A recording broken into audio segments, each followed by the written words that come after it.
On croit que la pensée vient de nous, par notre propre conscience.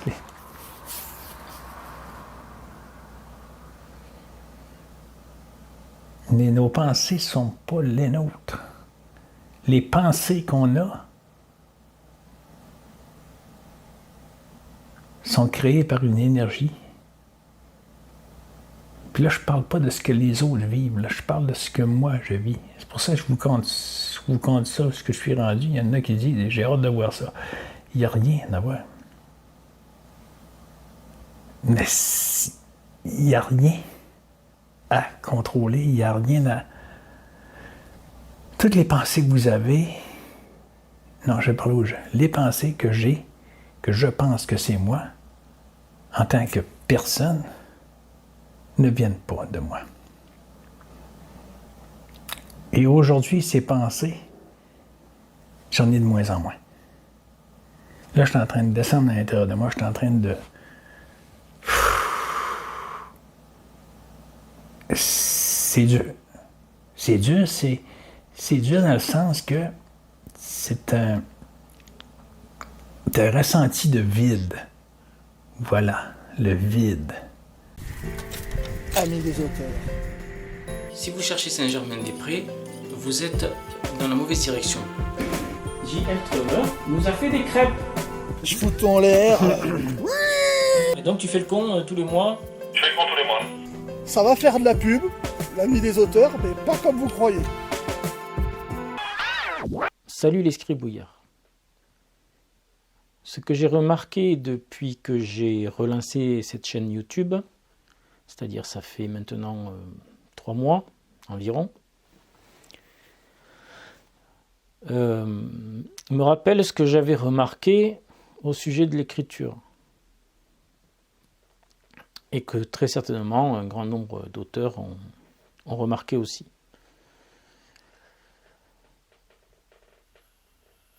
Ce que j'ai remarqué, c'est que lorsque je visionne les images de ce que j'ai enregistré et que je réalise le montage de la vidéo, je suis surpris par certains mots que j'ai employés, ou par certaines expressions, ou par certaines idées que j'ai exprimées dans la vidéo.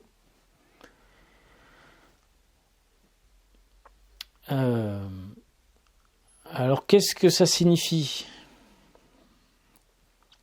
Alors, est-ce que je dois en déduire que ce n'est pas moi qui parle?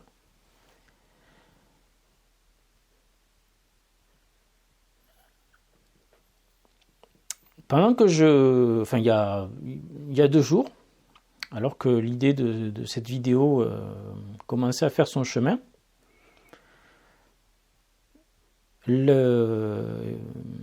YouTube m'a suggéré, l'algorithme YouTube m'a suggéré la vidéo une vidéo de Jean-Guy Dufour, un youtubeur auquel je me suis abonné.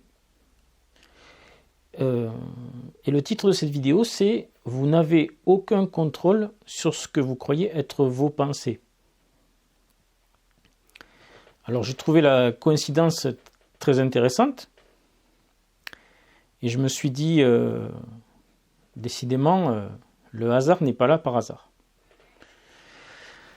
Et c'est pour ça que j'ai mis cette vidéo en introduction, des extraits du moins. Alors oui, effectivement, nous ne contrôlons pas nos pensées, pas toutes, du moins, bien sûr. Et c'est vrai lorsque j'enregistre ces vidéos, et c'est vrai lorsque j'écris. Ce qui déjà il y a pas mal de temps m'avait amené à la conclusion que, et bien sûr ça c'est pas moi qui l'ai découvert, hein, c'est aussi en lisant d'autres auteurs qui eux-mêmes avaient fait le même constat que j'en tire en quelque sorte une règle, on va dire. Que peut-être certains auteurs ont déjà défini, mais bon. En ce qui me concerne, je la découvre et j'essaie de l'exprimer, de la définir. Cette règle veut que un travail d'écriture ou l'enregistrement d'une vidéo sans script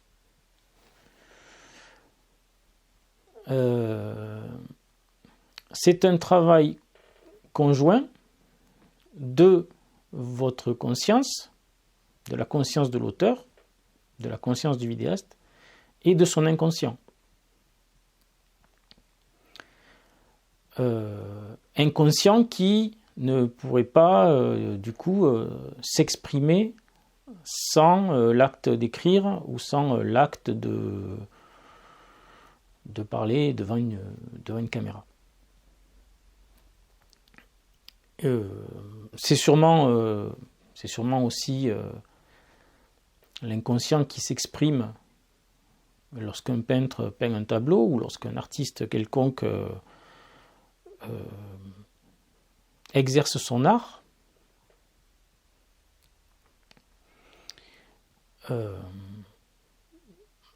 Le résultat est que l'artiste, le peintre, l'écrivain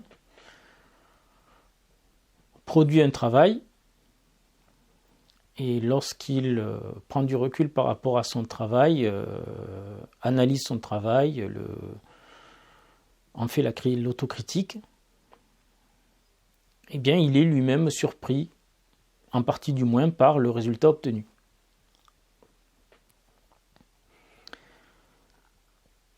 C'est une question que j'avais envie depuis longtemps d'exprimer dans ces vidéos, puisque pour moi c'est vraiment un phénomène qui est au cœur du mystère de l'écriture et au cœur du mystère de la création. C'est ce travail cette collaboration entre le conscient et l'inconscient. Je suis en train de lire Carl Jung, donc c'est peut-être pas surprenant que je m'intéresse à ces questions-là. Pour aller plus loin, il me semble que dans une création, le conscient et l'inconscient ont chacun un rôle bien particulier. Chez un écrivain, chez un auteur, l'inconscient s'occupe du respect des règles, s'occupe du respect de l'orthographe, s'occupe des règles narratives, s'occupe de la structure. Ça, c'est le travail dévolu à la conscience de l'auteur.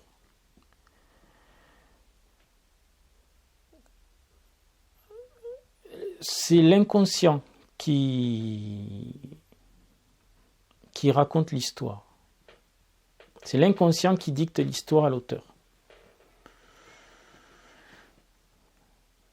Et le conscient, la conscience, bien sûr, intervient aussi dans l'histoire. Mais je pense que c'est l'inconscient de l'auteur qui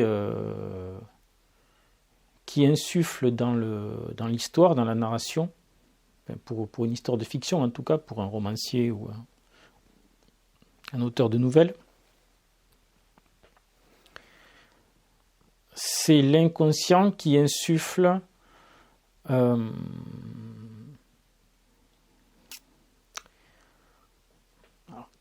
qu'est-ce qu'il insuffle les thématiques. Pas obligé, puisqu'on peut aussi consciemment vouloir aborder des thématiques et les maquiller dans le récit.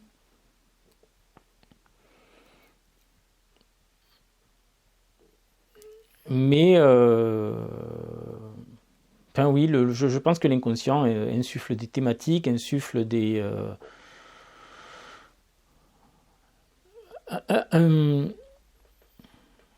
comment le définir? Il insuffle des idées en filigrane. Il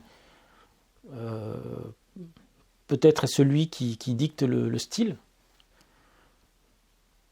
Il y a sûrement des auteurs qui travaillent leur style très savamment.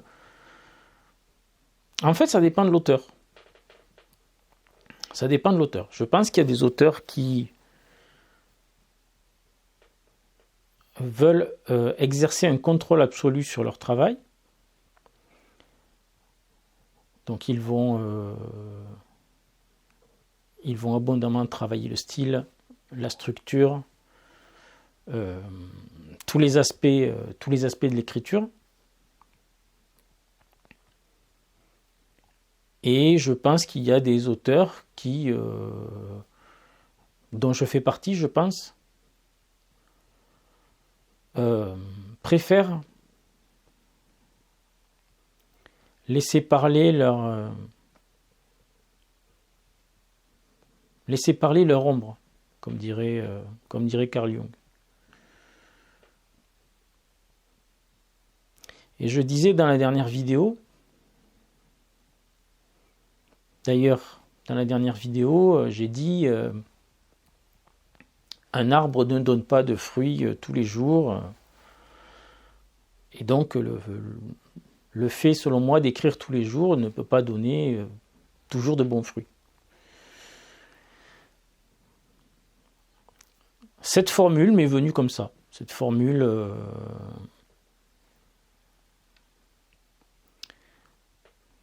je ne l'ai pas réfléchie à l'avance.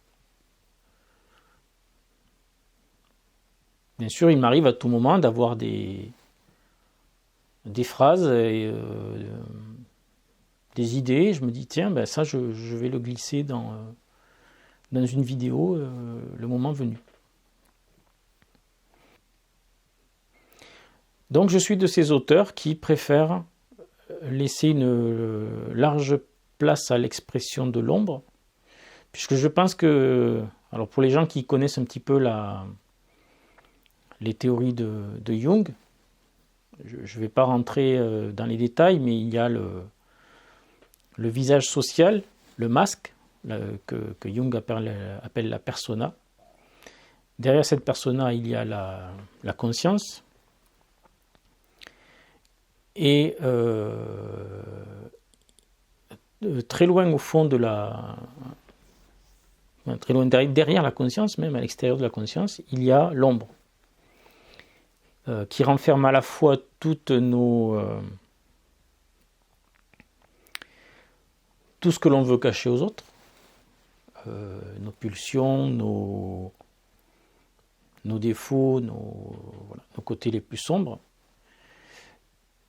mais l'ombre qui contient aussi nos talents cachés, nos côtés vertueux que nous n'osons pas exprimer, que nous avons peur d'exprimer, ou ceux dont on ne se sent pas capable. Et bien souvent, il suffit de passer à l'action dans un domaine ou un autre pour se montrer à soi-même qu'on en est capable. Comme je suis capable de parler seul devant une caméra et de réaliser une vidéo hebdomadaire, alors que il y a encore pas si longtemps, je ne m'en sentais pas capable. Donc quand je réalise une vidéo comme celle-ci, ou quand j'écris, c'est d'ailleurs pour ça que je n'écris plus de script. Peut-être que pour certaines vidéos, j'aurai de nouveau recours à un script, mais bon, pour l'instant, je suis en roue libre. Je n'écris pas de script. Je laisse les mots venir. Et quand j'écris, c'est la même chose.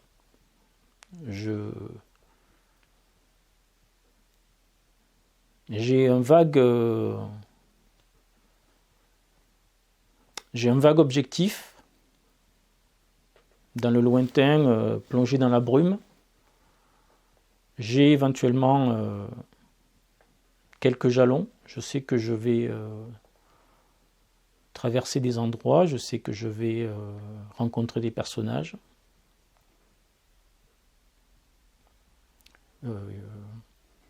Le chemin prend le temps qu'il doit prendre.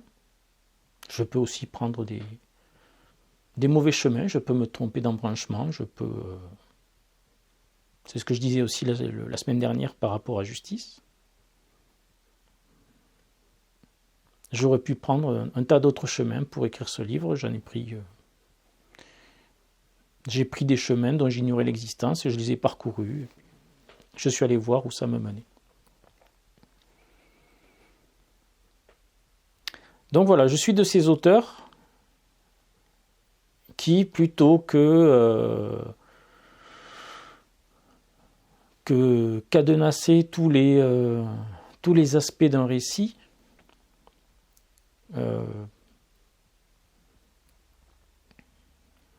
je me laisse porter par...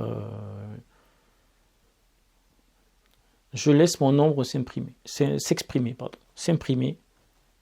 joli lapsus, s'imprimer et s'exprimer.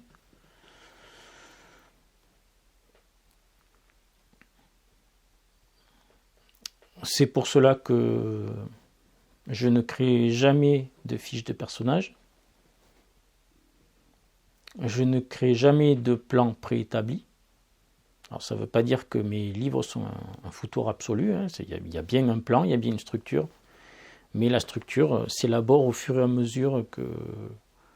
Quand je commence à y voir clair, je structure le roman et... là encore, le roman se structure presque tout seul. Mais je confirme qu'il y a bien une structure, qu'il y a bien une cohérence.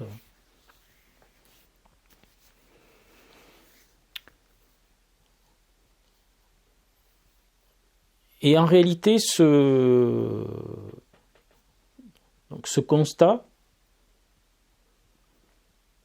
de la part d'écriture que je délègue à mon ombre,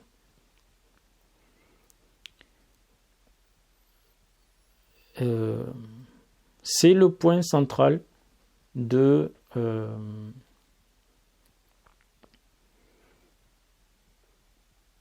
mon travail d'auteur, entre guillemets. Travail, entre guillemets, puisque je n'en vis pas.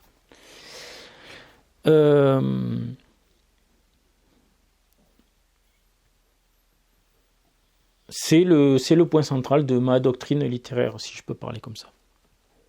La semaine prochaine, 3e épisode déjà des Caprices de la Matrice. Ce sera une émission un peu différente, sans doute un peu plus courte que les autres, et qui se présentera sous forme de jeu, sous forme de devinette. C'est pour ça que je vous invite à venir la voir et à participer, puisque je mettrai ma petite communauté de presque 70 abonnés à contribution.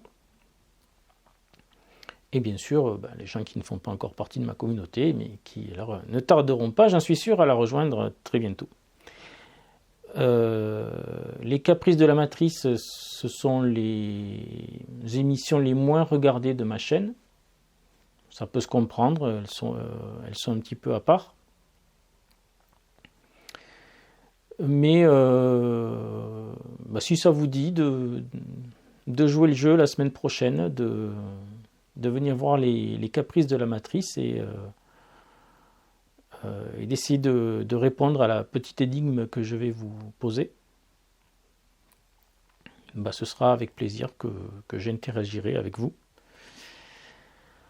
Donc voilà, ça c'est pour la semaine prochaine. Et d'ici là, écoutez, abonnez-vous, commentez ma vidéo, partagez, faites connaître la chaîne. Et à très bientôt. Merci les scribouillards. À la prochaine.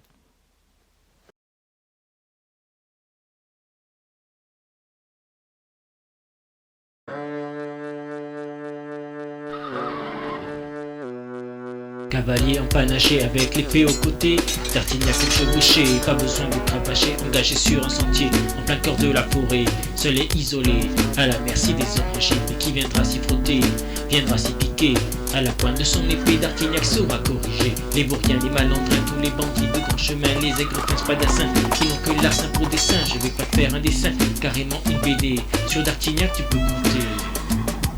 Dans les escarmouches, à coup sûr il fait mouche. À la fin de l'envoi, une touche, il n'a pas peur qu'il bouge. Si tu bronches, c'est louche. J'ai vu ta tronche au mieux que tu touches. C'est pas le moment de plaisanter, laisse-moi te le présenter. On l'appelle D'Artignac. Si tu l'arnaques, il met des claques, puis il attaque. Du tac au tac, car il carbure à l'armagnac. C'est un gaston pur, juste c'est un gars qu'on ne tue pas sans difficulté, car il ne s'en laisse pas compter. On l'appelle D'Artignac. Si tu l'arnaques, il met des claques, puis il attaque. Du tac au tac, car il carbure à l'armagnac. C'est un gaston pur, juste c'est un gars qu'on ne tue pas sans difficulté, car il ne s'en laisse pas compter.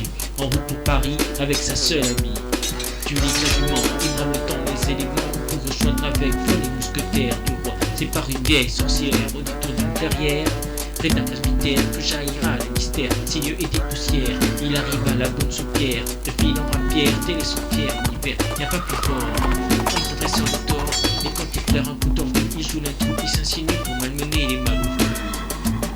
Si la piétaille ne lui dit rien qui vaille, il taille des fourrailles, car il n'aime pas la racaille. Fin bretteur, fin tireur, à la fin tu vis ou tu meurs.